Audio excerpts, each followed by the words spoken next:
Ladies and gentlemen, I'm coming down with a cold, I think, but otherwise it's been a pretty good day. I got my gun safe. I mean, it's always a good day when you get another gun safe. So, I wanted to talk about Sweet Baby Inc. because that's another bit of good news. Sweet Baby Inc. has caused people to pay attention and they don't like what they see. And that's very encouraging because they are going through a bit of a meltdown. And all of the worst people in the entertainment space when it comes to video games are exposing themselves. So Kotaku writes an article, glowing praise on Sweet Baby Inc., trying to compare it to Gamergate, coming out and just making obnoxious statements. Here's a little bit of a little teaser. So this is the woman who wrote the article for Kotaku. She goes to the Discord thread where people are talking about Sweet Baby Inc. And here's what she has to say.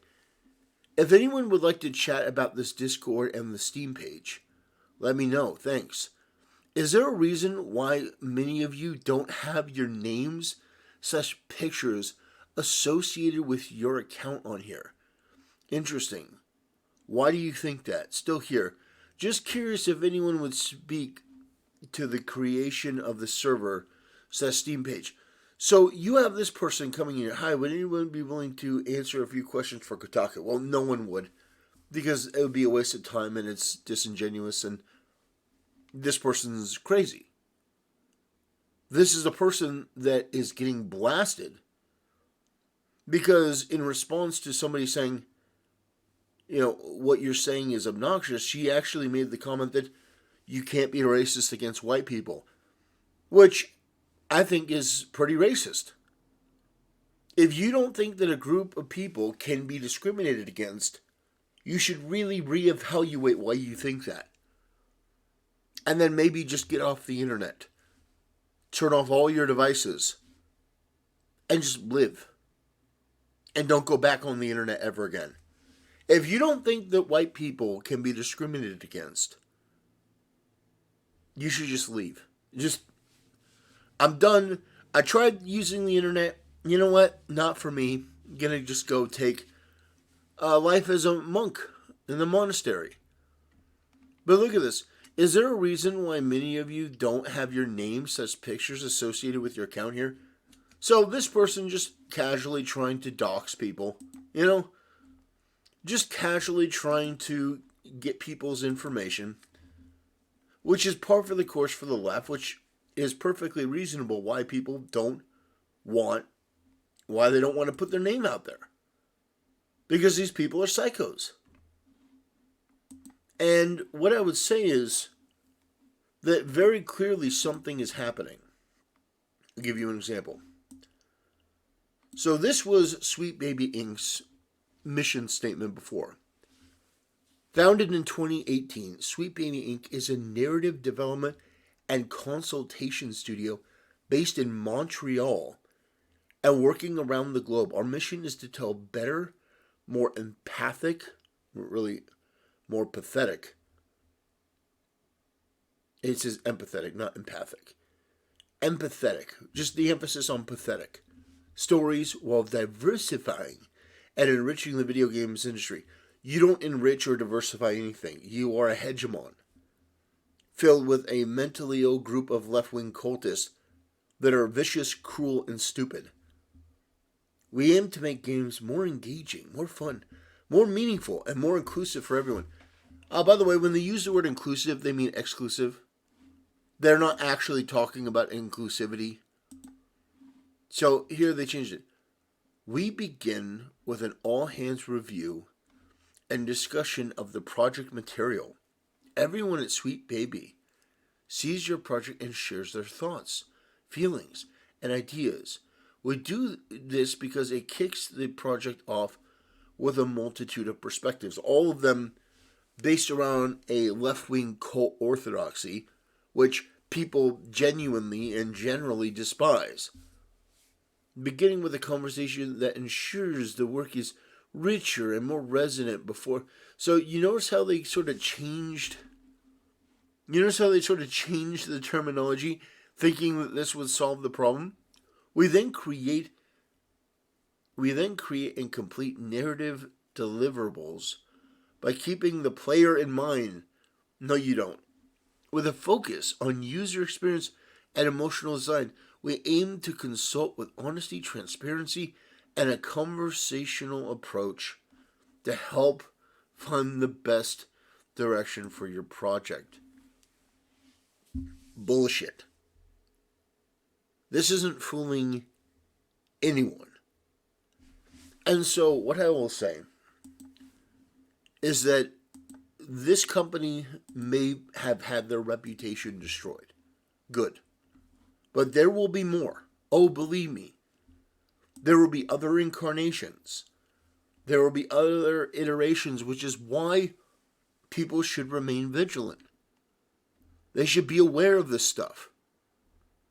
And while there are going to be people, content creators mostly, who are going to try to demean you, and while there are people in the media that are going to try to push their ridiculous, asinine beliefs on you, at the end of the day, you're in the right.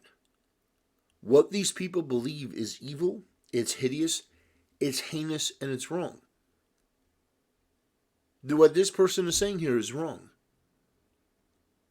What these people believe, what they espouse, and putting it into games, it's all wrong. These people are freaks. These people are maladjusted, miserable people that hate the idea of you having fun and doing so without them. You don't want to enjoy a game, without all this stuff? Well, then you're a bigot. You don't want to enjoy a game without all their rhetoric? Then you are a Nazi. You are a terrible person. I mean, these people are sick. And all of humanity, with a brain and a pulse, wants them as far away as possible. But studios are getting that good ESG money. They're getting that DIE money. And so these people are using it as an opportunity to come in and make changes that we don't want. And do you know how I know that we don't want it? It doesn't even have to be an over-the-top woke thing. It is the foundation. It is the praxis. Because I'll tell you what entices me. When you have a game, for example, like Elden Ring, where the designs are cool, the graphics are good, the lore is pretty deep. It's nice. But then you have women, in other games you have women. You have, very attractive women is a good thing.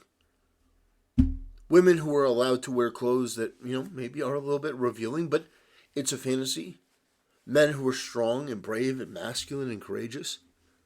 There are many different things in a game that I think makes the difference.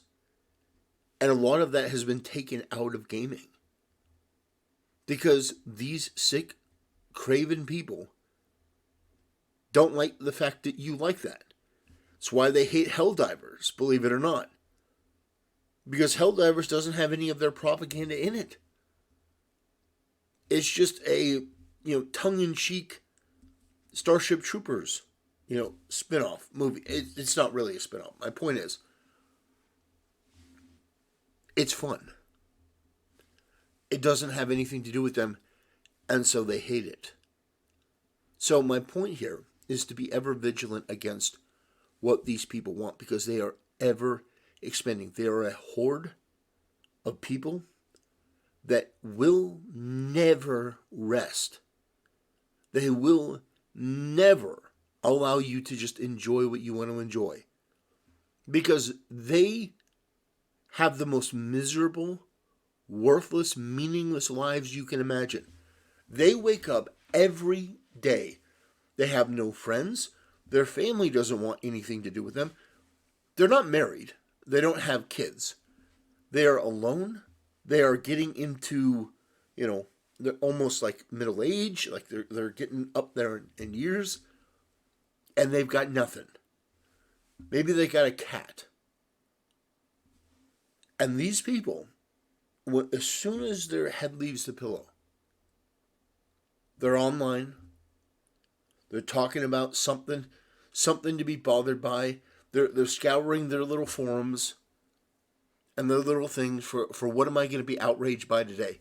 Who am I going to be able to tear down today to make myself feel better about my empty, godless, soulless life?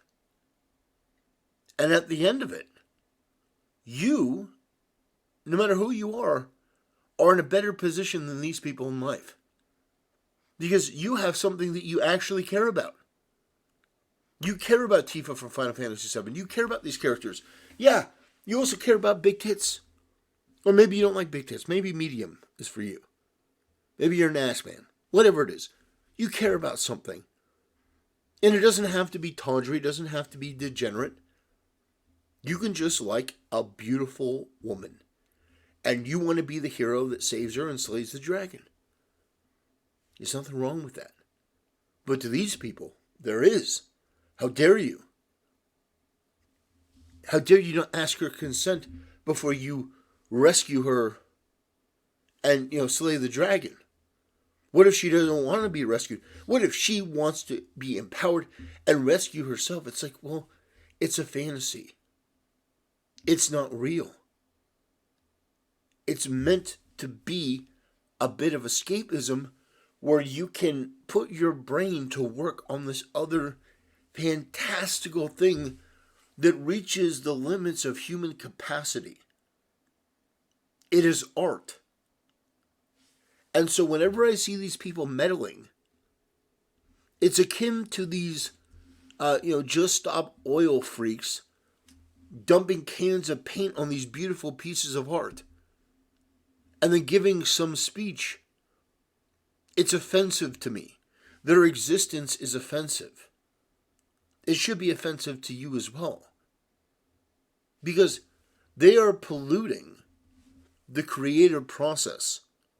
They are tainting it with their cult and their filth and their warped mentality. And when you don't like it, they come after you in the most vicious way. Now, the solution is to do what people are doing with Sweet Baby Inc. Every time one of these gophers lifts its head up, you smash it with a hammer.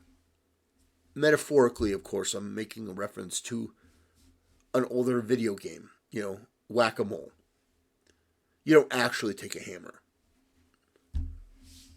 Gotta add that. Gotta add that you don't actually take a hammer. It's whack-a-mole. It's a metaphor. Whenever a company like this rises up, you smack it back down. And I don't care if, you don't get any support for doing it. Because primarily we haven't really gotten support. I hear all the time, from content creators that just stumble into this stuff. Well, I had no idea about this. It's like, well, dude, if you don't know about this culture war stuff that's been going on for like 10 years, it's either because you have isolated yourself on purpose or you agree with it and you don't want to criticize it. For somebody like Moist Critical, I think it's the latter. I think the reason why Moist Critical doesn't really do videos on this sort of stuff is because he agrees with it. He agrees with a portion of it. Maybe not all of it, but a portion of it. Because when Moist Critical talks about situations like this, and I'm using him as an example because he is a popular streamer, could be anyone in his position from that particular echo chamber, that, sphere of influence on social media and on Twitch. What ultimately happens is they try to downplay it, gaslight you for noticing these things and talking about it. Oh, just another example of everything is woke. Well, yeah, kind of. Yeah, there's no real response for that. Yeah, most everything today coming out is woke, unless it's from Japan. I just got to see Halo 2, the Halo Season 2. I got to watch a little bit of it. I couldn't even make it past episode 3. It was egregious. Egregious. I think it was episode 3. See, I don't even know. It could have been episode 1. It just felt like 3 episodes. I have no goddamn idea. But the reality is that show is an example of what I'm talking about. It's not just the end product being bad, although the end product here is bad. It's the people in the writing room. They're all part of the same woke cult. They're all part of the same brain-rotted mind virus philosophy that is extremely left-wing and delusional and doesn't hold any of these people to account for their failures. Because any one of these people should be fired 1,000 times over for the work that they're doing. It is embarrassing. You had Henry Cavill for The Witcher. You had Henry Cavill for The Witcher, which is the biggest win a show like that could hope to get. A guy who looks the part, sounds the part, and cares. And you ran him off. These woke psychopaths. These feminist piles of garbage. These radicals. They drove him off. And then they disparaged him. Oh, he was difficult to work with because he didn't let us get away with all of this other filth that we usually do. This brain-dead propaganda, this feminist left-wing tripe. And it's so ridiculous to me that people pretend. They pretend that this doesn't happen. Like if you listen to most critical, oh yeah, these people talking about wokeness again. Again, I use him as an example because he's one of the most popular. It could be Hassan or any number of these people. It could be Ludwig. Could be the Ackman. I mean, most of these people downplay this thing because ideologically, politically, they are on the left. But at the end of the day, Sweet Baby Inc. going down is a good thing. It's satisfying to watch one of these wretched companies that have done a lot of damage to the gaming industry take a couple lumps. But it's not the end. It's not over. I mean, it may be for this particular brand, but there will be another. There'll be another incarnation, and they'll be back. And we'll be ready. You know? Anyway, thanks for watching, ladies and gentlemen. I appreciate it, and I'll see you next time.